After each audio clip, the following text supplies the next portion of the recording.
पाठशाला में मैं हूं आपकी रुचि मैम और हम लोग विज्ञान के अंतर्गत भौतिक विज्ञान में हमारा जो सबसे पहला चैप्टर है गति यानी कि मोशन, उसका वन शॉट रिवीजन देखने वाले हैं।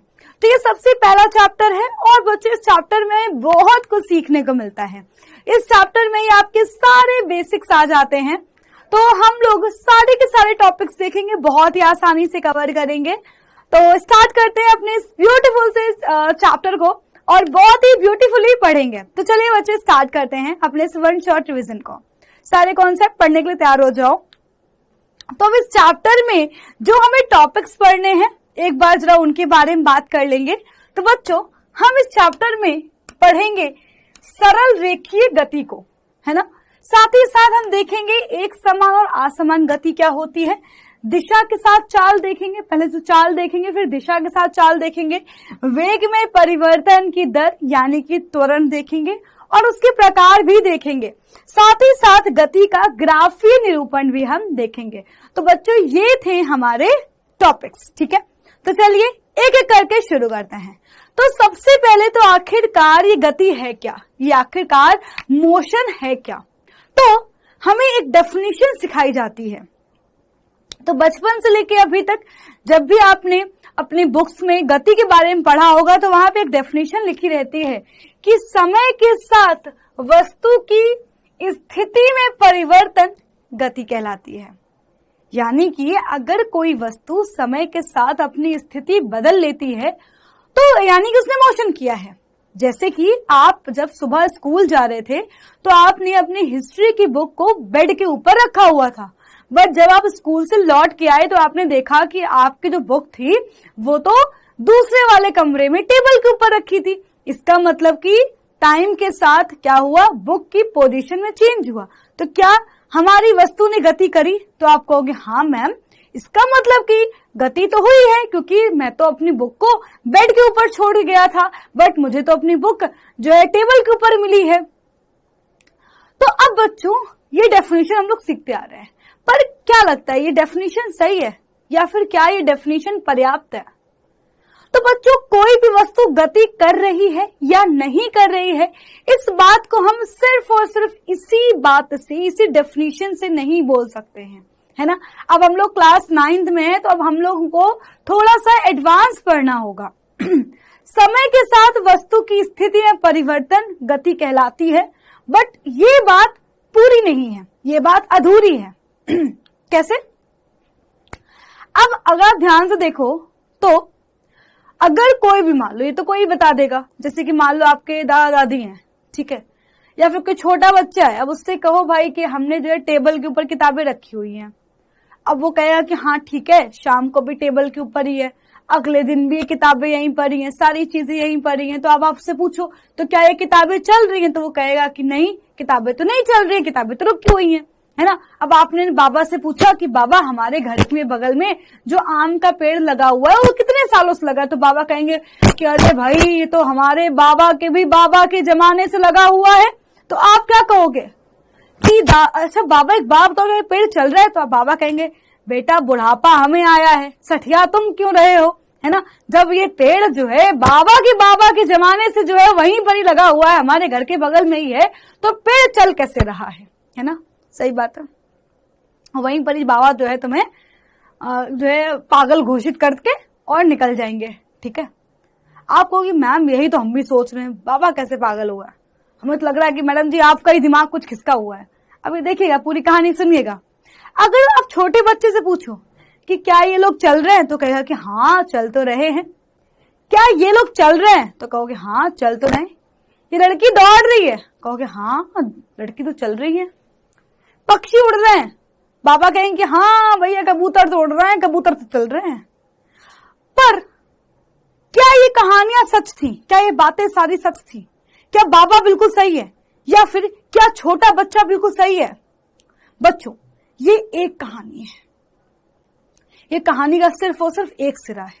दूसरा सिरा आपको मैं दिखाती हूँ, क्योंकि अब हम लोग बड़े हो चुके हैं, हम लोग साइंस के स्टूडेंट हैं, तो हमें एडवांस चीजें पता है। कैसे? जरा यहां पर देखिएगा, ध्यान से देखिएगा। तो ये है दो सहेलियां, तो एक है रिंकी एक है पिंकी। तो इन्होंने डिसाइड किया कि ये नाव में बैठ करके इलाहाबाद से कानपुर आएंगी गंगा नदी में तैरते हुए। ठीक है, तो ये कहां आ रही हैं? इलाहाबाद से कानपुर गंगा नदी में क्या कर रही है? अपनी नाव से उतर करके बढ़िया जो है नाव में बैठ करके दोनों सहेलियां आ रही हैं। अब जरा तुम सोचो कि आप मान लो इलाहाबाद में हो। ठीक है, आप मान लो इलाहाबाद में हो, आपके सामने लड़कियां निकल गई। ठीक है, तो आप क्या कहोगे? अरे रिंकी पिंकी तो चली गई। यही तो बोलोगे। मान लो तुम किनारे पे खड़े हो, उनको देख रहे हो, मान लो ये तुम हो और ये सामने से निकल रही, तुम क्या कहोगे? अरे रिंकी पिंकी तो चल रही हैं, रिंकी पिंकी तो चली गई। तो तुम्हारे हिसाब से रिंकी और पिंकी दोनों चल रही हैं? भाई जरा सोचो, तुम्हारे हिसाब से रिंकी और पिंकी दोनों गति कर रही हैं। ठीक है, अब जरा यहां पर आते हैं। अब मैंने पिंकी से पूछा कि पिंकी एक बात बताओ, क्या रिंकी चल रही है? तो पिंकी कहेगी कि नहीं भाई, रिंकी तो नहीं चल रही है। इलाहाबाद से हम कानपुर पहुंच गए, लेकिन रिंकी तो वहीं बड़ी बैठी है, मेरे बगल में ही है। तो यानी कि अब तुम खुद सोचना कि अगर तुम भी इस नाव में बैठे होते हैं, मान लो अगर तुम इस नाव में बैठे होते हैं तो तुम्हें लगता है कि ये तो चल ही नहीं रही है ना, ये तो चल ही नहीं रही। क्योंकि भाई हम लोग कैसे बोलेंगे, जब कोई वस्तु समय के साथ स्थिति में परिवर्तन करेगी। अब सुबह से लेकर शाम हो गई, इलाहाबाद से कानपुर आ गए, बट रिंकी तो अपनी जगह से हिली ही नहीं। तो जब तुम नाव के अंदर बैठे हो, जब तुम नाव पे बैठे हुए हो, तो तुम्हें रिंकी और पिंकी दोनों ही कैसी नजर आ रही हैं? रुकी हुई नजर आ रही हैं, क्योंकि भैया ये तो नाव छोड़े गई नहीं ना। बट अगर तुम किनारे पे खड़े होकर देख रहे हो तो तुम्हें क्या लग रहा है? क्या ये तो दोनों चल रही हैं। एक कहानी, यह भी एक एग्जाम्पल था। और एग्जाम्पल आओ। अब सपोज करो कि आप ट्रेन के बाहर खड़े हो। ठीक है, आप क्या कर रहे हो? प्लेटफॉर्म पे इंतजार कर रहे हो। अब जितने भी लोग हैं वो तुम्हें कैसे लग रहे हैं? चलते हुए लग रहे हैं। तो जब तुम देखोगे तुम्हें लगेगा ये लोग तो आगे जा रहे हैं, ट्रेन तो चली गई, लोग चल रहे हैं। तो जब तुम प्लेटफॉर्म पे खड़े होकर इन लोगों को देख रहे हो तो ये चलते हुए नजर आ रहे हैं। अब जरा तुम सोचो कि तुम ट्रेन के अंदर हो, तुम ट्रेन के अंदर हो। ठीक है, तो मान लो तुम्हारी पूरी फैमिली है, तो क्या तुम्हें कोई भी चलता हुआ नजर आ रहा है? अब तुम प्लेटफॉर्म के अंदर हो, हम सब रुके हुए है ना। हम लोग जो है वाराणसी से दिल्ली पहुंच गए, लेकिन मम्मी तो मेरे बगल में ही है, या फिर पापा तो मेरे बगल में ही है, मेरी बहन तो मेरे बगल में ही बैठी हुई है। इसका मतलब कि ये तो गति कर ही नहीं रहे। लेकिन वहीं पर ही जब हम प्लेटफॉर्म के बाहर खड़े हुए हैं, तब ये लोग हमें चलते हुए नजर आ रहे हैं। तो यानी कि ये कहना कि कोई भी वस्तु समय के साथ स्थिति में परिवर्तन कर रही है तो गति है, ये बात अधूरी है। कोई भी वस्तु गति कर रही है या नहीं कर रही है, ये इस बात पर डिपेंड करता है कि आप कहां से देख रहे हो। अब ऐसे सोचो कि हम सबको पता है कि धरती चल रही है, धरती घूम रही है ना। अब लेकिन हम तो सोचते हैं हम लोग तो रुके हुए हैं। अभी अगर तुम अपने घर में रूम में बैठ करके मेरी वीडियो देख रहे होगे तो आपको क्या लग रहा होगा? भाई मैं तो रुका हुआ हूं, मैं तो मैम की वीडियो देख रहा हूं। बट यही सोचो कि अगर कोई व्यक्ति अंतरिक्ष में, धरती घूम रही है, तो उसको क्या लगेगा? उसको तो सब कुछ चलता हुआ नजर आएगा, है ना। तो यानी कि बच्चों, कोई भी वस्तु गति कर रही है या नहीं कर रही है, ये इस बात पर डिपेंड करता है कि आप कहां से देख रहे हो। इसे ही बच्चों में बोलते हैं निर्देश तंत्र, यानी कि जहां से चीजों को हम लोग ऑब्जर्व कर रहे हैं, जहां से हम लोग चीजों को ऑब्जर्व कर रहे हैं। जब हम लोग प्लेटफॉर्म पे खड़े हुए तो हमारे लिए निर्देश तंत्र प्लेटफॉर्म है, तब हम लोग प्लेटफॉर्म से खड़े होकर ही किसी भी चीज को जज कर रहे हैं कि ये चल रही है कि नहीं चल रही है ना। जब हम ट्रेन के अंदर है तो अब हमारा जो निर्देश तंत्र वो क्या हो गया? ये ट्रेन का डिब्बा हो गया। अब हमें क्या लग रहा है? अब हम लोग को ये सारे लोग रुके हुए दिख रहे हैं। तो यानी कि बच्चों, कोई वस्तु समय के साथ गति कर रही है या नहीं कर रही है, ये इस बात पर डिपेंड करता है कि आप उस वस्तु को कहां से देख रहे हो। याद रहेगा? पक्का याद रहेगा, है ना। चलो बहुत ही अच्छे, तो हम लोगों ने मोशन क्या है उसको तो समझ लिया। अब बात करते हैं निर्देश बिंदु की। आखिरकार निर्देश बिंदु है क्या? तो जरा इसकी डेफिनेशन देखो। तो इसकी डेफिनेशन है कि वस्तु की स्थिति की जानकारी के लिए एक विशिष्ट बिंदु की आवश्यकता होती है। वस्तु की स्थिति की जानकारी के लिए एक विशिष्ट बिंदु की आवश्यकता होती है जिसके सापेक्ष गति स्पष्ट की जाती है। यह बिंदु निर्देश बिंदु या मूल बिंदु कहलाता है। अब आप लोगों को मैं यहीं पर ही समझा देती हूँ, आप लोगों को मैं यहीं पर ही समझा देती हूँ, ध्यान से देखना, ठीक है? जरा ध्यान से देखना,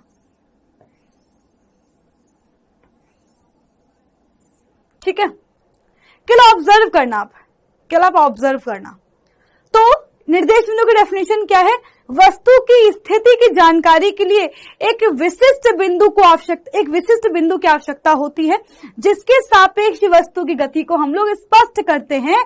यह बिंदु निर्देश बिंदु या मूल बिंदु कहलाता है। डेफिनेशन पढ़ ली।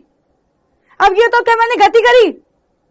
क्या मैंने गति करी या नहीं करी? बताओ, गति करी या नहीं करी? ध्यान ही नहीं दिया मैम, ध्यान नहीं दिया। वापस से एक बार वापस से प्लीज प्लीज प्लीज रिपीट। ठीक है, रिपीट करते हैं, ठीक है, रिपीट करते हैं। तो बच्चों डेफिनेशन क्या है निर्देश बिंदु की? वस्तु की स्थिति की जानकारी के लिए एक विशिष्ट बिंदु की आवश्यकता होती है जिसके सापेक्ष गति स्पष्ट की जाती है। यह बिंदु निर्देश बिंदु या मूल बिंदु कहलाता है। क्या मैंने गति करी? हाँ, मैंने गति करी। क्योंकि तुमने देखा कि कुछ समय पहले मैं कहां पे खड़ी थी? मैं इस इतने गंदे से दिल बने हुए हैं, इन दिलों के सामने खड़ी थी, है ना? आपने देखा कि मैम ने यहाँ पे कोई डिजाइन बनाई है, मैम तो अभी यहाँ पे खड़ी थी, बट थोड़ी देर बाद मैम तो इधर खड़ी है। यानी कि तुम लोगों ने क्या देखा? तुम लोगों ने इस बिंदु के सापेक्ष मेरी स्थिति देखी कि अगर इस बिंदु के सापेक्ष, इस बिंदु के कंपैरिजन में अगर मैम हिलेंगी डुलेंगी, स्थिति में परिवर्तन करेंगी, इसका मतलब कि मैम ने गति करी, मैम ने मूवमेंट किया। अगर मैं सुबह से लेकर शाम तक इसी पोजीशन पे खड़ी रहूं, इस डिजाइन के सामने खड़ी रहूं, तो तुम क्या कहोगे कि मैम ने गति नहीं करी है, मैम तो चुपचाप खड़ी हुई हैं। बट अगर मैं इस बिंदु के सापेक्ष कर रही हूं, अपनी स्थिति में परिवर्तन करी, तो तुम क्या कहोगे? मैम ने गति करी है ना? तो यानी कि बच्चों, जब भी हम लोग किसी वस्तु की गति को हम लोग ऑब्जर्व करते हैं, किसी वस्तु की स्थिति, भाई हम लोग देखो गति क्या है? वस्तु की स्थिति में परिवर्तन, है ना? अब वस्तु की स्थिति में परिवर्तन हुआ है या नहीं हुआ है तुम कैसे देखोगे? तुम कोई बिंदु तो वहां पर रखोगे ना, है ना? तुम कोई बिंदु तो रखोगे। जैसे कि अगर तुम यहाँ पर एग्जाम्पल देखो, है ना, तो हम लोगों ने क्या किया? हम लोगों ने देखा कि ये तो ट्रेन आगे जा रही है, मान लो इस पोल के पास, हमने इस पोल को मान लो बिंदु बना लिया, ये तो इससे आगे बढ़ती जा रही है, यानी कि गति हो रही है ना? हमने क्या बोला कि यहाँ पर लोग रुके क्यों हैं? क्योंकि भाई ये तो मेरे बगल में बैठे थे। अभी निर्देश बिंदु क्या हूं? मैं खुद हूं। मैं देख लूं कि मेरे सामने जो आंटी बैठी हूँ वहीं बैठी हुई है, मेरे बगल में मम्मी बैठी हुई है, मेरे सामने जो दीदी बैठी हुई है ना? तो निर्देश बिंदु यहाँ पर कौन है? मैं हूं। अगर मेरे सापेक्ष लोग इधर उधर जाएंगे तो मैं समझ जाऊंगी कि भैया गति कर रहे हैं लोग। कुछ भी मान सकते हो तुम लोग। मान लो तुमने अपने घर के सामने गाड़ी खड़ी करी, ठीक है? अब तुम्हारी गाड़ी चली है कि नहीं चली तुम कैसे पता करोगे? अगर गाड़ी अगले दिन तुम्हें अपने घर के सामने नहीं मिलती है, पड़ोसी घर के सामने मिलती है, तो तुम क्या कहोगे? यानी कि गाड़ी तो चली है। बट अगर गाड़ी सुबह से लेकर शाम तक, 4 दिन तक, 5 दिन तक अपने घर के सामने, तुम्हारे घर के सामने ही खड़ी रहती, इसका मतलब क्या है कि गाड़ी तो नहीं चल रही है, गाड़ी रुकी हुई है ना? तो यानी कि बच्चों निर्देश बिंदु क्या है? ऐसा बिंदु जिसके सापेक्ष हम लोग किसी भी वस्तु की स्थिति को देखते हैं कि उस वस्तु ने अपनी स्थिति में परिवर्तन किया है या नहीं किया है। अगर स्थिति में परिवर्तन किया है तो उसने मूवमेंट किया, अगर स्थिति में परिवर्तन नहीं किया तो मतलब कि कोई मूवमेंट नहीं हो रहा है। निर्देश बिंदु समझ में आ गया, है ना? निर्देश बिंदु को ही बच्चों क्या कहते हैं? मूल बिंदु कहते हैं, ठीक है? इसे ही मूल बिंदु कहते हैं। यहां पर मैं इसको, ये डिजाइन को ना ये बना छोड़ देती हूं ताकि तुम्हें जो है याद रहे कि मैम ने कौन सा एग्जाम्पल समझाया था। आगे बढ़ेंगे बच्चों। अब हम लोग बात करने वाले हैं कि आखिरकार गति को हम लोग और कैसे बताएंगे, ठीक है? तो बच्चों हम लोग गति के वर्णन के लिए दूरी और विस्थापन को समझने वाले हैं। ठीक है, दूरी क्या है और विस्थापन क्या है। तो बच्चों, डिस्टेंस क्या होती है, दूरी क्या होती है। अगर तुमसे पूछूं कि तुम्हारे स्कूल की दूरी कितनी है, तो तुम कहोगे कि मैम जो मेरा स्कूल है वो मेरे घर से 5 किलोमीटर दूर है। जो मेरा स्कूल है वो मेरे घर से 5 किलोमीटर दूर है। अगर मैं तुमसे बोलूं कि यार तुम्हारे घर के पास कोई रेस्टोरेंट है क्या, तो तुम कहोगे कि हाँ मैम मेरे घर से 4 किलोमीटर दूरी पर एक रेस्टोरेंट है। अगर मैं तुमसे पूछूं कि यार तुम्हारे घर के आसपास जो है कोई आइसक्रीम खाने की जगह है क्या, तो तुम कहो कि हाँ मैम मेरे घर से जो आइसक्रीम वाला पार्लर है वो जो है 6 किलोमीटर दूर है ना। सेम चीज तुम बताओगे कि मैम अब स्कूल के बाहर ना, स्कूल से अगर हम लोग चले तो 2 किलोमीटर दूरी पर एक बहुत ही बढ़िया पेटीज वाला है। अगर तुम्हारा दोस्त तुम्हारे मोहल्ले में आता तो तुम उसको यही बोलते ना, यार भाई 1 किलोमीटर दूरी पर मोमोज लगाता है, इतने बढ़िया इतने टेस्टी मोमोज लगाता है, खा के मुंह में पानी आ जाएगा, मतलब कि बहुत ही बढ़िया बहुत ही टेस्टी मोमोज। तो तुम कर क्या रहे हो, ये दूरी है क्या। 2 बिंदुओं के बीच की कुल रास्ता जो है उस रास्ते की लंबाई है। अगर मान लो हम लोग तुम्हारे घर से स्कूल चलते हैं तो स्कूल एक बिंदु हो गया, एक बिंदु तुम्हारा जो है घर जो है एक बिंदु हो गया, स्कूल दूसरा बिंदु हो गया। तो 2 बिंदुओं के बीच जो रास्ता है, जो ये रास्ता है उस रास्ते की लंबाई है 5 किलोमीटर। जो ये रास्ता है वो क्या है, रास्ते की जो कुल लंबाई है वो कितनी है, वो है कितनी बेटा जी, 5 किलोमीटर। तो यानी कि दूरी क्या होती है, किन्हीं 2 बिंदुओं के बीच क्या जो रास्ता है उस रास्ते की कुल लंबाई है ना। और बच्चों हम लोग ऐसे तो बताते हैं, मान लो तुम्हारे घर पे अगर कोई चाचा जी मान लो तुम्हारा शहर है, तो तुम यही कहोगे रेलवे स्टेशन से जो है 2 किलोमीटर दूर चलना, एक आपको क्या पड़ेगा, हॉस्पिटल मिलेगा। तो ऐसे तो बताते हो ना कि रेलवे स्टेशन से पहले इधर जाना, फिर उधर जाना, फिर उधर जाना। तो आप क्या कर रहे हो, बार बार 2 बिंदुओं के बीच की डिस्टेंस बता रहे हो, है ना। तो जो 2 बिंदुओं के बीच का जो रास्ता है उस रास्ते की लंबाई होती है दूरी। इस बात को ध्यान रखना, ठीक है, उस बात को आपको ध्यान रखना है। ठीक है, अब विस्थापन पे आगे आएंगे, इसके बारे में कुछ और बातें भी हैं, बट अभी हमने इतनी बात समझ लिया। ठीक है बच्चों, यहीं पर ना मैं कुछ बातें और बताना चाहूंगी। एक बारी जो यहाँ पर एक बार गतियों के प्रकार देख लेते हैं, वैसे आपके लिए जानना जरूरी है। मैं सारे प्रकार तो लिखवाऊंगी नहीं, बट हाँ एक बार आपको ओरली बता दूंगी।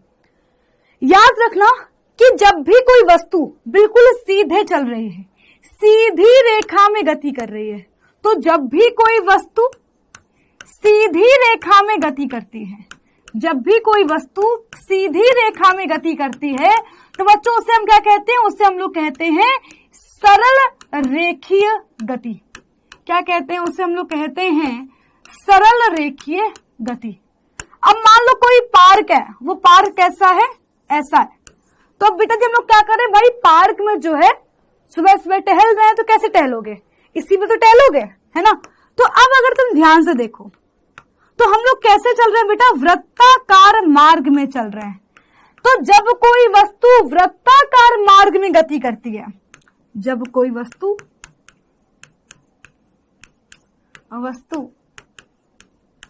वृत्ताकार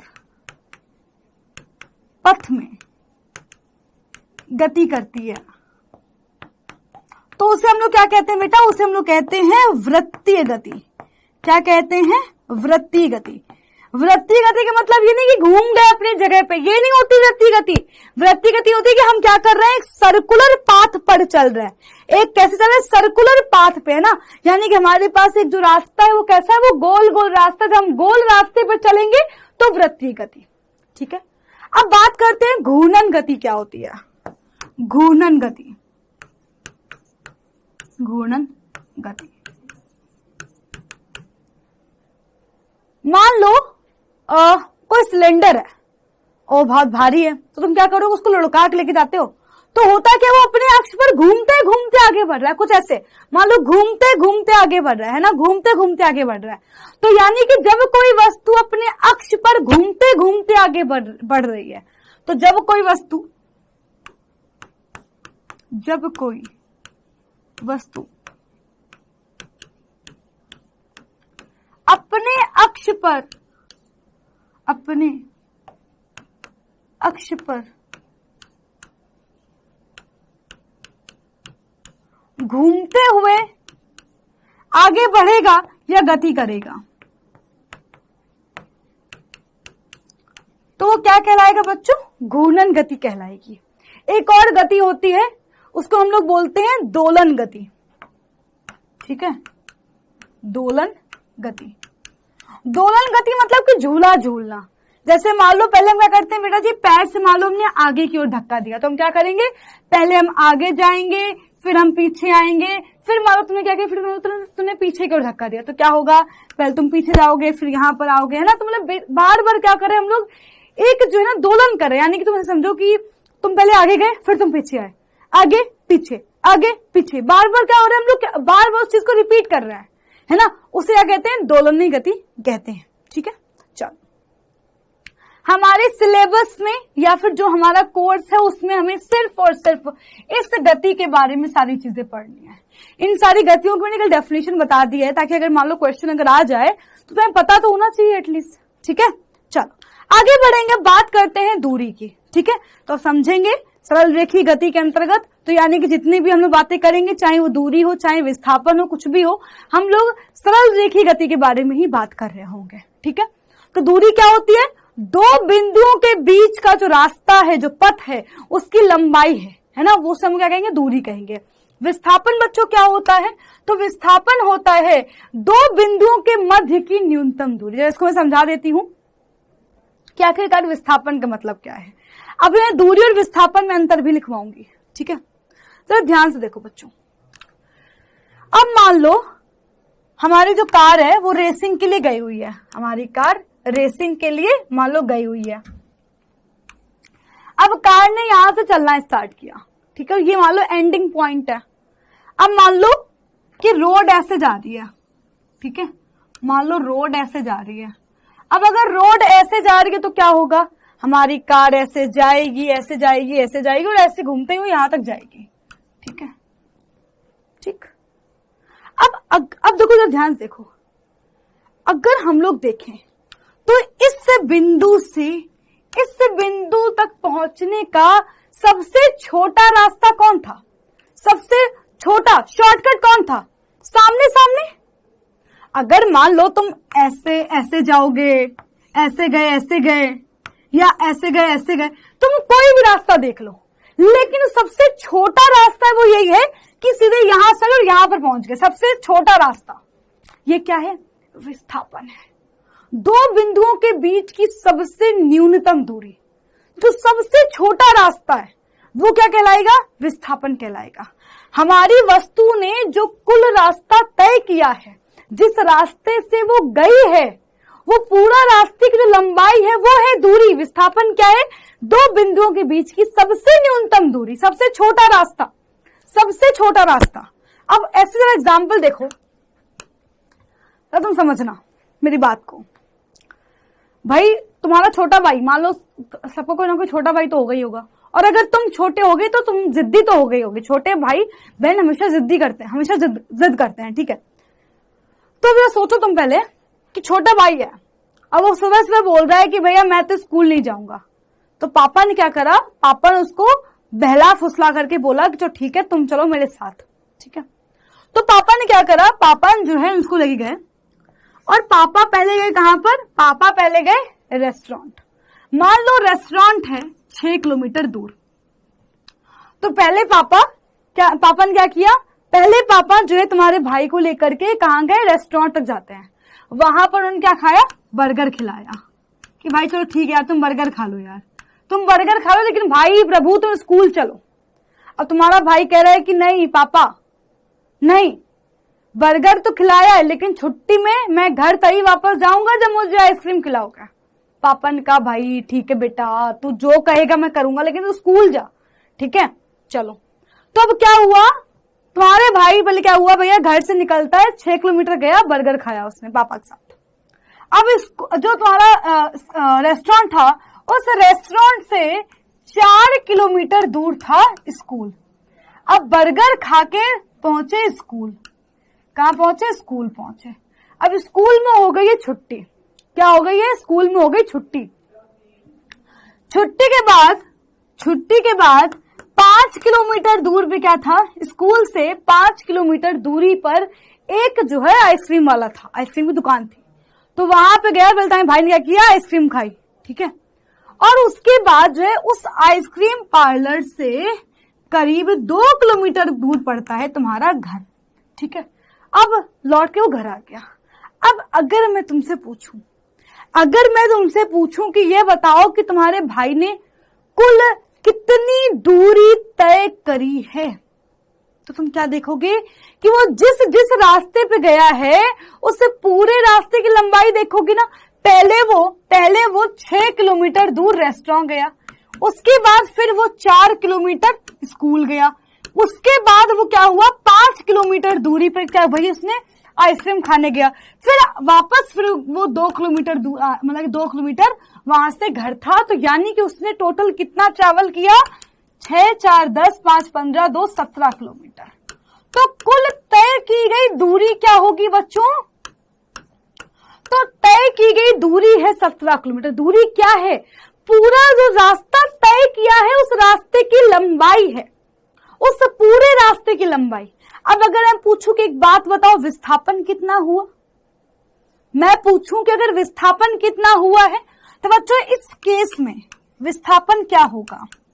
अगर हम लोग मान लो पहले हम लोग जो है अपने घर से बर्गर खाने गए, फिर हम स्कूल गए, स्कूल से के बाद हम फिर आइसक्रीम खाने गए, फिर हम वापस से लौट के घर आए, तो विस्थापन क्या होगा? विस्थापन तो होगा 0, क्योंकि न्यूनतम दूरी क्या है भाई? हम घर से ही चले थे, हम वापस घर ही आ गए, तो हमारा जो पहला बिंदु है वो भी घर है। जब हम लौट के आए तब भी तो घर पे ही आए हैं। तो विस्थापन इस केस में क्या होगा? विस्थापन होगा 0। विस्थापन क्या होगा?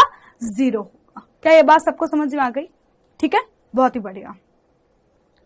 तो अगर ये बात समझ में आ गई है तो आगे बढ़ेंगे और यहां जरा दूरी और विस्थापन में एक बार जरा अंतर देखेंगे। ठीक है, सारी बातें एक बार देख लेते हैं, कुछ बहुत इंपॉर्टेंट बातें हैं। देखो, दूरी और विस्थापन की डेफिनेशन तो तुम्हें पता चल ही चुकी है। दूरी क्या है, मैं एक छोटी सी बात लिखवा देती हूं। तय किए गए रास्ते की कुल लंबाई।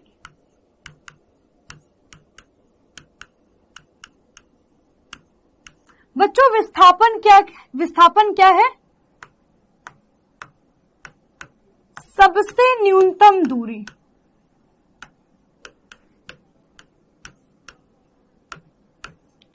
अब बच्चों दूरी कैसा मात्रक है? दूरी बेटा कैसी राशि है? तो बच्चों दूरी एक अदिश राशि है।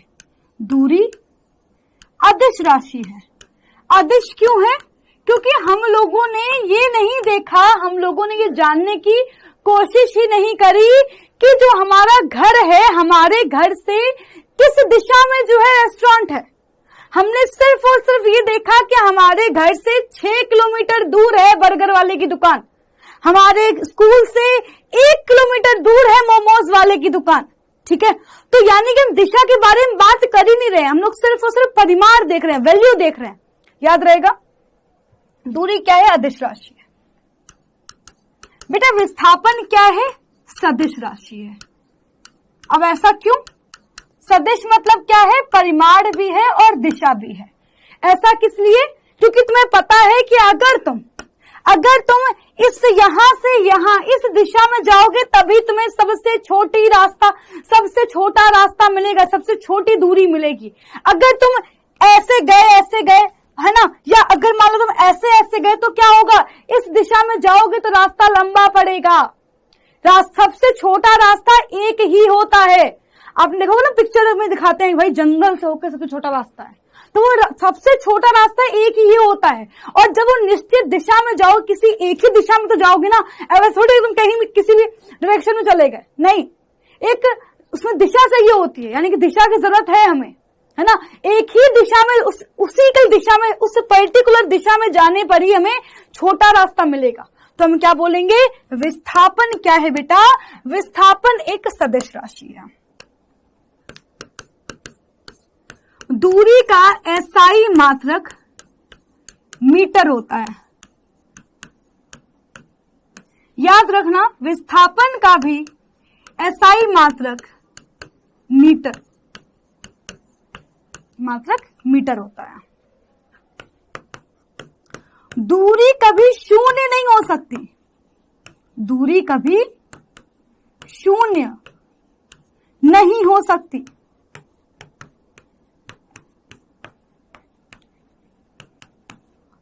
बट विस्थापन शून्य हो सकता है। भाई दूरी क्या है? दो बिंदुओं के बीच का रास्ता, है ना। अब जब रास्ता चलेगा तभी तो दूरी, भाई तभी तो डिस्टेंस आएगी। अब कोई वस्तु मान लो चली नहीं है तो इसका मतलब क्या हुआ कि भाई उसने कोई दूरी तय करी नहीं है। अब अगर चलेगी तो कुछ ना कुछ तो रास्ता तय करेगी ना। तो बच्चों दूरी कभी जीरो नहीं हो सकती। बट विस्थापन के हम तो पूरा देश घूम के आ गए, अगर अपने घर से गए हैं पूरा देश घूम के अगर आ जाओ तब भी अगर अपने घर पे आओगे तो विस्थापन जीरो, जहां चले तो वहीं पर ही आ गए, तो विस्थापन क्या हो गया? शून्य हो सकता है। विस्थापन शून्य हो सकता है।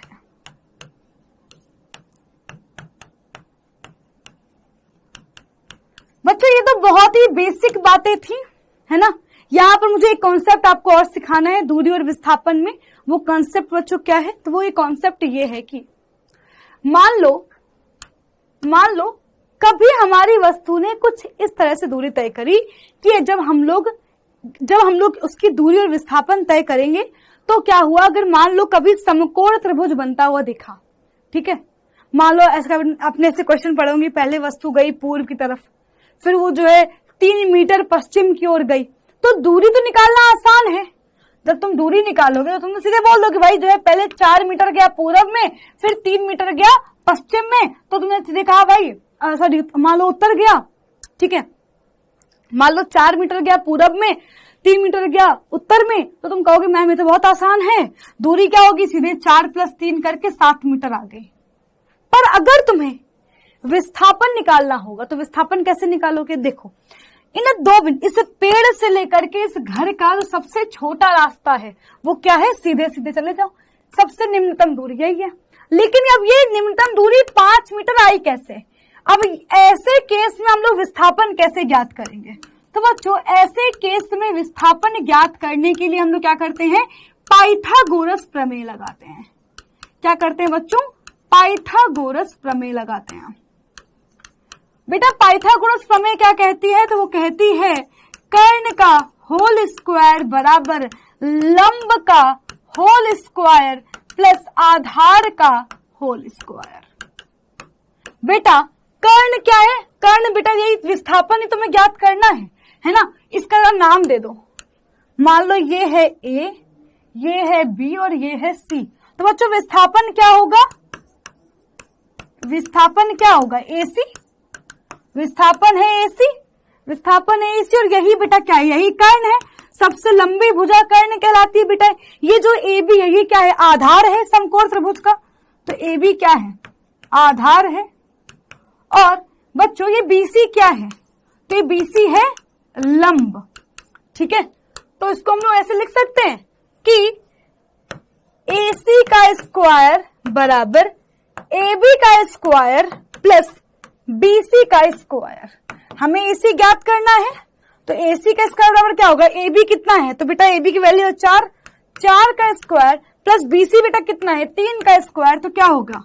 AC स्क्वायर बराबर 4 चौको 16, 3 त्रिका 9, यहां से आ गया 16 9 बेटा 25। तो AC स्क्वायर बराबर आ गया 25। तो बेटा जब AC की वैल्यू क्या आ जाएगी? जब अंडर रूट लेंगे तो क्या आ जाएगा? 5 मीटर। तो इस प्रकार से हमने क्या निकाल लिया? इस प्रकार से हमने देखा कि विस्थापन की जो वैल्यू कितनी है? 5 मीटर। तो विस्थापन कितना आ गया बेटा? विस्थापन आ गया 5 मीटर का। क्या ये बात सबको समझ में आ गई कि जब भी आपको ऐसा क्वेश्चन मिलता है और आपसे विस्थापन निकालने के लिए पूछेगा तो बेटा जी कैसे निकालेंगे हम लोग पाइथागोरस प्रमेय से निकालेंगे, ठीक है। डायरेक्टली नहीं निकाल सकते हो, सही है। चलो आगे बढ़ेंगे। अब बात करते हैं एक और जो यहाँ पर मुझे समझाना है दूरी और विस्थापन के बारे में बेटा जी, वो ये है कि जब वस्तु सीधे सीधे रास्ते में चल रही होगी तो कोई समस्या नहीं आएगी, ठीक है। बट सपोज करो कि अगर कोई वस्तु वृत्ताकार मार्ग में चल रही है, मान लो कोई एथलीट है जो क्या कर रहा है, वृत्ताकार रास्ते पे दौड़ रहा है, ठीक है। अब बेटा जी हम लोग फिर क्या करेंगे, फिर हम लोग दूरी और विस्थापन कैसे निकालेंगे, ठीक है। तो हम लोग दूरी और विस्थापन कैसे निकालेंगे, देखो अगर कोई, यहां पे लिख देते हैं, ये कब के लिए है, जब कोई वस्तु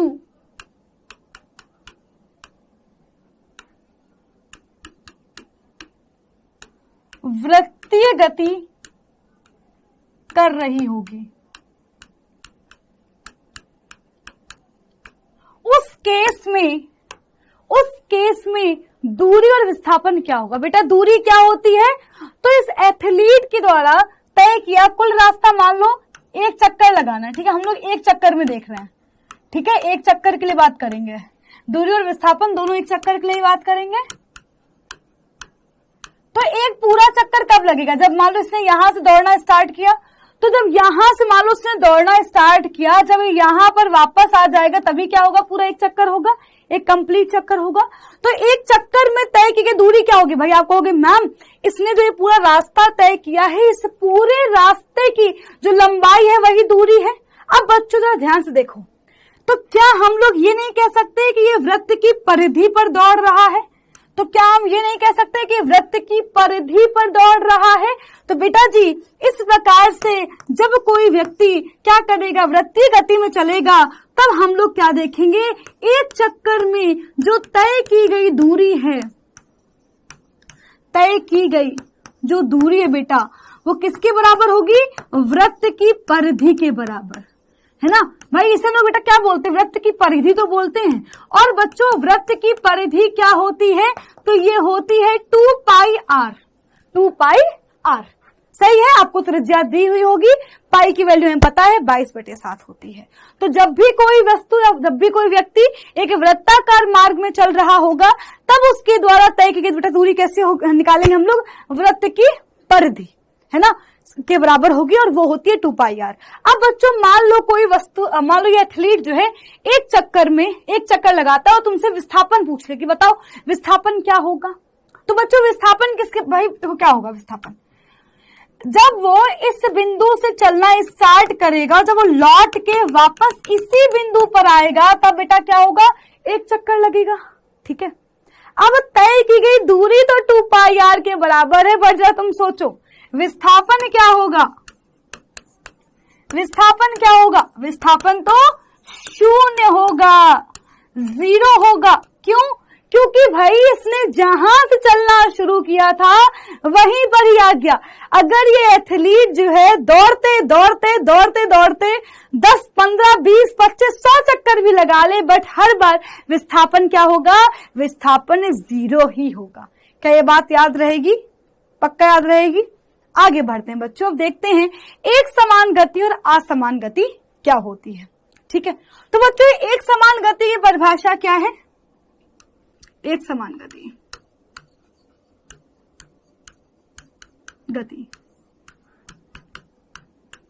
इसकी परिभाषा बच्चों क्या है, जब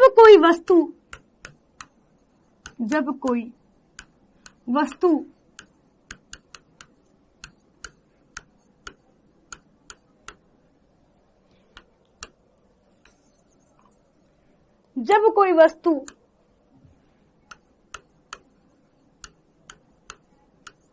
किसी निश्चित समयांतराल में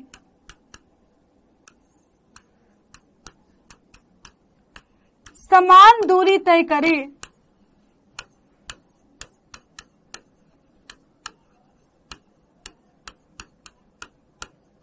तो वस्तु एक समान गति में होगी,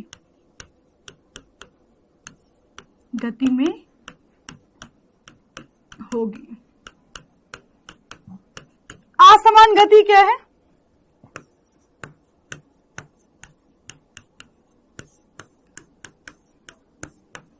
जब कोई वस्तु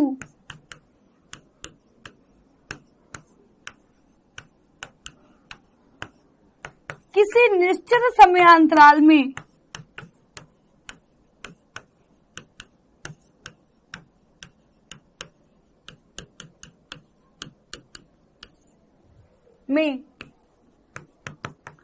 अलग अलग दूरी तय करें,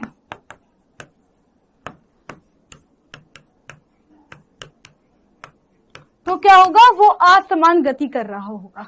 ठीक है, अब जैसे सपोज करो यहाँ पे एग्जाम्पल देखते हैं कि हमारे पास मान लो टेबल दी है जिसमें टाइम दिया हुआ है सुबह के 9:30 बजे, फिर हम लोग 9:45 पे देख रहे हैं, फिर हम लोग 10 बजे देख रहे हैं, फिर 10:15 पे, 10:30, 10:45 और 11 बजे। अगर आप यहाँ पर ध्यान से देख पा रहे हो तो हमने क्या किया है, हम हर 15 मिनट बाद देख रहे हैं। देखो समान निश्चित समयांतराल, ठीक है। मान लो अगर तुम्हारा मर्जी तुम 5 मिनट बाद देख लो, मान लो तुम 5 मिनट बाद देख रहे हो तुमने 9:30 पे देखा, फिर 9:35, फिर 9:40, 9:45, फिर 9:50, 9:55, फिर जो है 10 बजे, फिर 10:05, 10:10, फिर 10:15, फिर 10:20, 25 मिनट, यानी कि तुम हर 5 मिनट बाद मान लो तुम देख रहे हो। ठीक है, वो तुम्हारे ऊपर है, बट हमें एक निश्चित टाइम फ्रेम जो है सेट करना पड़ेगा। जैसे पेपर में भी हर बच्चे के पास 3 घंटे ही तो होते हैं, ऐसा थोड़ी किसी को 3 घंटे दिया, किसी को 2 घंटे दिया, किसी को 5 घंटे दिया, ऐसा तो होता नहीं है।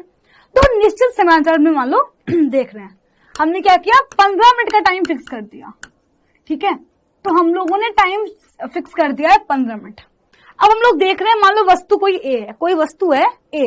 अब हमने देखा कि 9:30 बजे उसने 10 मीटर चल लिया था, हमने 15 मिनट बाद देखा तो उसने 20 मीटर चल लिया था, यानी कि उसने इस 15 मिनट में कितना चला, 20 में से 10 घटाओ कितना आएगा, 10 मीटर, यानी कि उसने अगले 15 मिनट में 10 मीटर चला।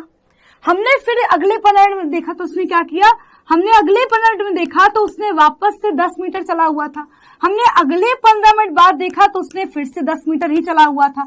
अगर हम ध्यान से देख पा रहे हो तो हम क्या पाएंगे, हम पाएंगे कि जो हमारी वस्तु है, वस्तु ए, वो हर 15 मिनट में, प्रत्येक 15 मिनट में 10-10 मीटर चल रही है, प्रत्येक 15 मिनट में वो 10-10 मीटर चल रही है, यानी कि हर 15 मिनट में वो केवल 10 मीटर ही चल रही है, ऐसा नहीं कि कभी कम कभी ज्यादा। तो यानी कि निश्चित समयांतराल में समान दूरी तय कर रही है, 10 मीटर ही तय कर रही, तो हम क्या बोलेंगे, तो जो वस्तु ए है बच्चों, ये क्या कर रही है, एक समान गति तय कर रही है। क्या कर रही है, एक समान गति तय कर रही है। अब बात करते हैं जरा वस्तु बी की। अगर तुम वस्तु बी को ध्यान से देखो तो 9:30 बजे जब हमने इसको देखा था तो इसने 12 मीटर दूरी तय की हुई थी, हमने 15 मिनट बाद देखा तो 15 मिनट बाद तो इसने क्या किया, 9 में से 2 घटाओ कितना आ गया, 7 मीटर, यानी कि इसने अगले 15 मिनट में 7 मीटर चला हुआ था। ठीक है, अगले 15 मिनट में इसने क्या किया, अगले 15 मिनट में जो है इसने 7 मीटर चला हुआ था। अब अगर हमारी वस्तु बी भी एक समान गति कर रही होगी तो हर 15 मिनट में इसे 7 मीटर ही चलना पड़ेगा। अगर ये हर 15 मिनट में 7 मीटर चलेगी तो ही एक समान गति करेगी, अगर कभी कम या कभी ज्यादा हुआ इसका मतलब ये एक समान गति नहीं कर रही है, ये असमान गति कर रही है। अब ध्यान से देखो, अगले 15 मिनट बाद देखते हैं हम लोग ने, तो अगले 15 मिनट बाद देखा। ठीक है, जब हमने अगले 15 मिनट बाद देखा तो हमने क्या देखा, यहां से घटाओ तो शायद ये 4 मीटर आ जाएगा, है ना। तो हमने देखा यार अगले 15 मिनट इसने मात्र 4 मीटर ही चला, कोई बात नहीं। अगले 15 मिनट बाद देखते हैं, 5 में 3 गए 2 आ गया, 3 में से 2 गए 1 आया, तो भाई ये चल गई, ज्यादा चल गई, 12 मीटर चल गई, 12 मीटर चल गई। तो यानी कि बच्चों जो हमारी वस्तु बी है वो देखो हर 15 मिनट में अलग अलग दूरी तय, देखो 7 से 5 से कितना आ गया, 2 आ गया, 2 मीटर ही चली हुई है। यानी कि ये हर 15 मिनट में हम लोग चेक कर रहे हैं, तो निश्चित समयांतराल ना, हर हम लोग 15 मिनट में ही चेक कर रहे हैं, बट यहां पर जो ये दूरी तय कर रही है वो अलग अलग दूरियां तय कर रही है, तो हम क्या बोलेंगे, ये असमान गति तय कर रही है। ठीक है, अब बच्चों हमने एक समान गति असमान गति देख ली। अगर कोई वस्तु समान समयांतराल में समान दूरी तय करेगी तो वो एक समान गति, अगर समान मान लो समयांतराल में अलग अलग दूरी तय करती तो वो असमान गति कर रही होगी। अब बात करते हैं बच्चों कि आखिरकार गति की दर का मापन कैसे करें, यानी कि कोई वस्तु किस समय में कितनी दूरी चल रही है, इसको हम लोग कैसे देखें। ठीक है, आपने देखा होगा ना, कई बार बोर्ड में देखा होगा कि लगा रहता है कि भैया आपको अपनी कार जो है वो 50 किलोमीटर प्रति घंटे की रफ्तार से ही चलानी है, या फिर 40 किलोमीटर प्रति घंटे की रफ्तार से ही चलानी। तो यानी कि ये क्या है, ये 50 और ये 40 क्या है। आपने कभी क्रिकेट खेला होगा तो वहां पे लिखा होता है कि अरे इस बार जो गेंद फेंकी गई है वो 140 किलोमीटर प्रति घंटे की रफ्तार से थी। इसका मतलब क्या है ना, जो ये 60 किलोमीटर प्रति घंटे लिखा हुआ है या जो हमारी बॉल की स्पीड लिखी होती है, इसका मतलब क्या है। तो बच्चों चाल की परिभाषा क्या होती है, तो चाल की परिभाषा होती है एकांक समय में वस्तु द्वारा तय की गई कुल दूरी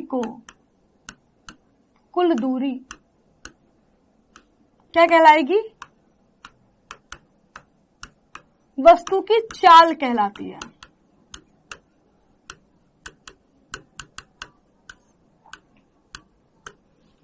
तो चाल बराबर क्या होता है, चाल बराबर होता है दूरी बटे समय। ठीक है, चाल बराबर होता है दूरी बटे समय। अगर आप दूरी मीटर में ले रहे हो, अगर मान लो आप दूरी मीटर में देख रहे हो तो बेटा समय आप किस में देखोगे, सेकंड में लोगे। यानी कि अगर मान लो हमारी वस्तु 1 सेकंड में 30 मीटर चल लेती है तो इसकी बेटा चाल कितनी हो गई, इसकी चाल हो गई 30 मीटर पर सेकंड। अगर हमारी वस्तु 1 सेकंड में 40 मीटर चलती है तो इसकी चाल कितनी हो गई, 40 मीटर पर सेकंड हो गई। अगर हमारी वस्तु 1 सेकंड में 60 मीटर चलती है तो चाल कितनी हो गई, 60 मीटर पर सेकंड। यानी कि एकांक समय में हमारी वस्तु कितनी दूरी तय करी। हम लोग ना देखो बेसिकली हम लोग इसको चाल को तुम समझो कि कोई वस्तु कितना तेज चल रही है ना।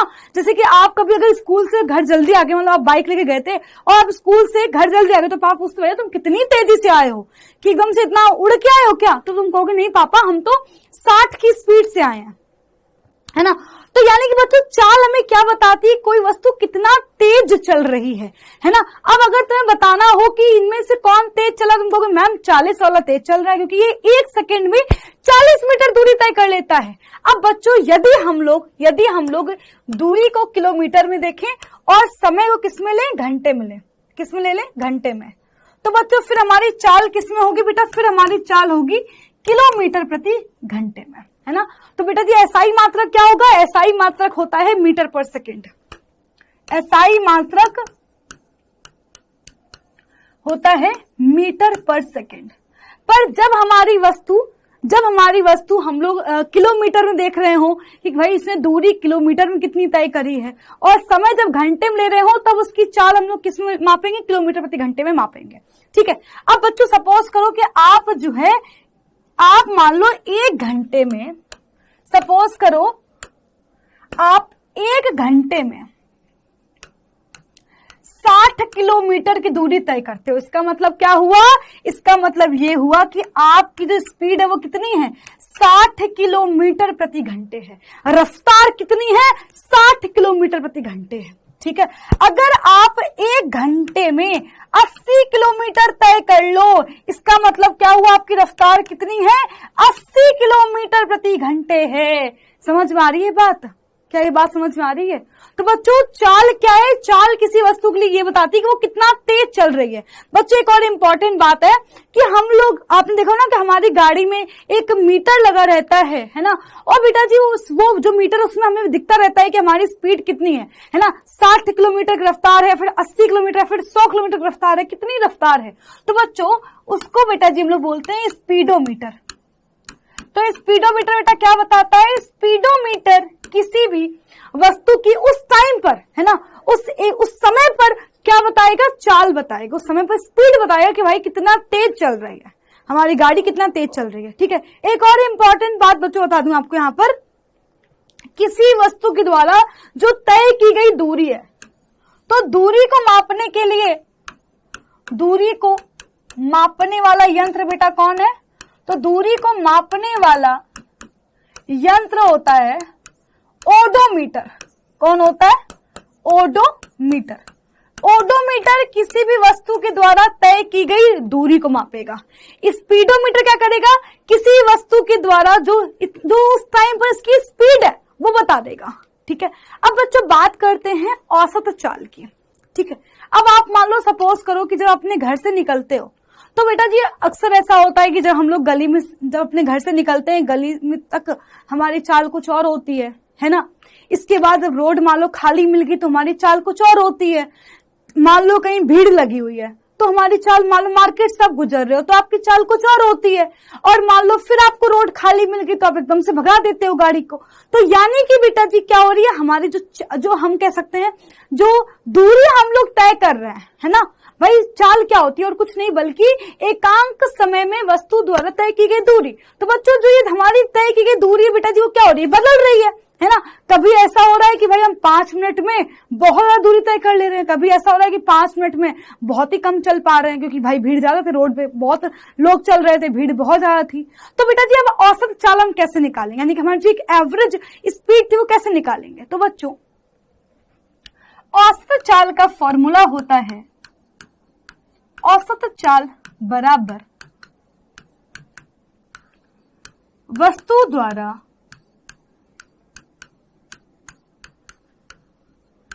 तय की गई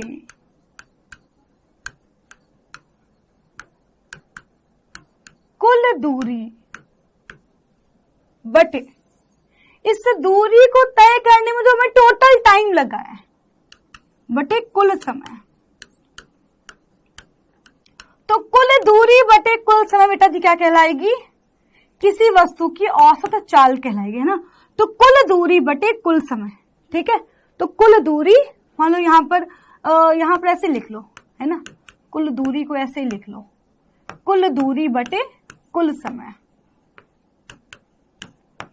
बच्चों याद रखना, दूरी अगर तुम मीटर में ले रहे हो, समय सेकेंड में ले रहे हो, तो बेटा जी औसत चाल का मात्रक भी क्या होगा?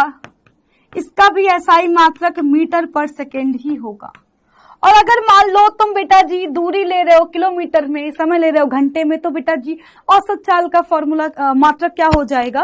किलोमीटर प्रति घंटा। ठीक है, तो ये आपके ऊपर डिपेंड करता है। बाकी अगर मैं बात करूं SI मात्रक की, तो SI मात्रक होता है मीटर पर सेकेंड। आगे बढ़ेंगे बच्चों, बात करते हैं वेग की।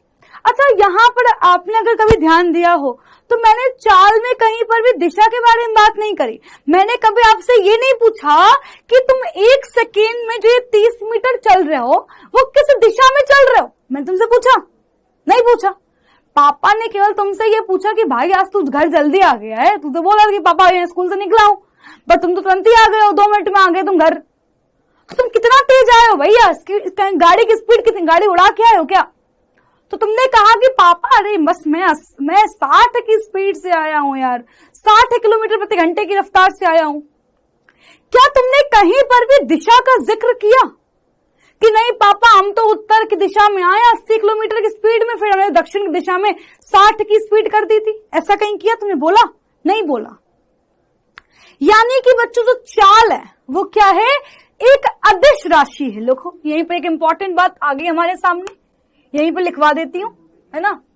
बच्चों चाल एक कैसी राशि है? बच्चों चाल एक अदिश राशि है। इसमें भी हमें दिशा के बारे में कोई कहानी नहीं बतानी, सिर्फ और सिर्फ परिमाण के बारे में ही बात करनी है। चाल एक अदिश राशि है। ठीक है, याद रहेगा, चाल एक अदिश राशि है। बच्चों चाल का सूत्र क्या था? तो चाल बराबर था दूरी बटे समय। क्या कभी दूरी 0 हो सकती है? नहीं हो सकती। अगर दूरी कभी 0 नहीं हो सकती तो चाल क्या कभी 0 हो सकती है? कभी शून्य नहीं हो पाएगी। तो लिख लो, चाहे अगर याद ना रहे तो यही लिख लो, चाल कभी शून्य नहीं हो सकती, चाल कभी शून्य नहीं हो सकती है, चाल कभी शून्य नहीं हो सकती है, याद रहेगा। चलो तो अब बच्चों बात करते हैं दिशा के साथ चाल, ठीक है। यानी कि बच्चों बात करेंगे वेलोसिटी की, वेग और दिशा में क्या अंतर है, तो बस यही अंतर है कि तुम जो चाल है वो ये बताएगी कि तुम कितना तेज चल रहे थे। बेटा वेग क्या बताएगा, वेग ये बताएगा कि किस दिशा में और कितना तेज, किस दिशा में कितना तेज। अगर तुमने ये बोला कि मैं 60 किलोमीटर दक्षिण दिशा में जा रहा था और पूरब आते ही मैं 40 की स्पीड से चला, तो वो क्या हुआ, वो वेग हुआ, ना कि दिशा, ठीक है। तो बच्चों वेग क्या है, एक निश्चित दिशा में जो चाल है वो क्या कहलाएगी, वेग कहलाएगी। तो इसकी डेफिनेशन भी यही होगी कि किसी निश्चित दिशा में एकांक समय में तय की गई दूरी, है ना बच्चों, क्या कहलाएगा, वेग कहलाएगा। अच्छा एक चीज और देखो बच्चों, वेग का जरा सूत्र देखो बेटा, किसी निश्चित दिशा में दूरी क्या कहलाती है भाई, एक चाल बराबर क्या था, दूरी बटे समय था। और वेग में क्या है, वेग क्या है, निश्चित दिशा में चाल है। तो अगर मैं पूरी डेफिनेशन लिखूं तो मैं क्या बोलूंगी, किसी निश्चित दिशा में एकांक समय में तय की गई दूरी। जब दिशा में दूरी जोड़ देते हो तो क्या बन जाता है, वो विस्थापन बन जाता है। तो बेटा जी वेग बराबर क्या हो गया, वेग बराबर हो गया विस्थापन बटे समय। इसमें कोई गलत है क्या, हाँ इसमें कोई रॉकेट साइंस है, कोई रॉकेट साइंस नहीं, इतना आसान तो है। वेग बराबर विस्थापन बटे समय, एसआई मात्रक क्या होगा, मीटर पर सेकेंड हो जाएगा, विस्थापन होगा मीटर में, समय होगा सेकेंड में, एसआई मात्रक मीटर पर सेकेंड आ गया। कोई दिक्कत किसी को होनी तो नहीं चाहिए, है ना। चलो आगे बढ़ते हैं। तो देखो सिंपल सी बात देखो, अंग्रेजी में लिखा है speed is simply how fast you are travelling. Speed सिर्फ और सिर्फ इतनी है, स्पीड सिर्फ और सिर्फ इतना बताती है कि तुम कितना तेज चल रहे हो। लिख दूं भैया, स्पीड केवल क्या बताएगी कि तुम कितना तेज चल रहे हो। अगर हम ये बोले कि जो हमारी कार है वो 20 मीटर पर सेकेंड की स्पीड से चल रही है, इसका मतलब क्या है, वो 1 सेकेंड में 20 मीटर चल रही है भाई, है ना। अच्छा और वेलोसिटी क्या है, वेग क्या है, वेग सिंपल इतना है कि कितना, किस दिशा में और कितना तेज, किस दिशा में कितना तेज, किस दिशा में कितना तेज। अगर तुम ये बोल दिया कि this car is travelling at a velocity of 20 metre पर सेकेंड ईस्ट, अगर तुमने ये बोल दिया कि हमारी जो कार है वो पूरब दिशा में एक सेकेंड में 20 मीटर तय कर रही, अगर आपने सिंपल ये बोल दिया कि हमारी कार पूरब दिशा में 1 सेकेंड में 20 मीटर चल रही, इसका मतलब कि तुमने क्या बताई है, तुमने वेग बताया है, तुमने क्या बताया है, वेग बताया है। औसत वेग बराबर क्या होगा, कुल विस्थापन बटे कुल समय। औसत वेग बराबर क्या होगा, औसत वेग क्या होगा, कुल विस्थापन बटे कुल समय। सिंपल।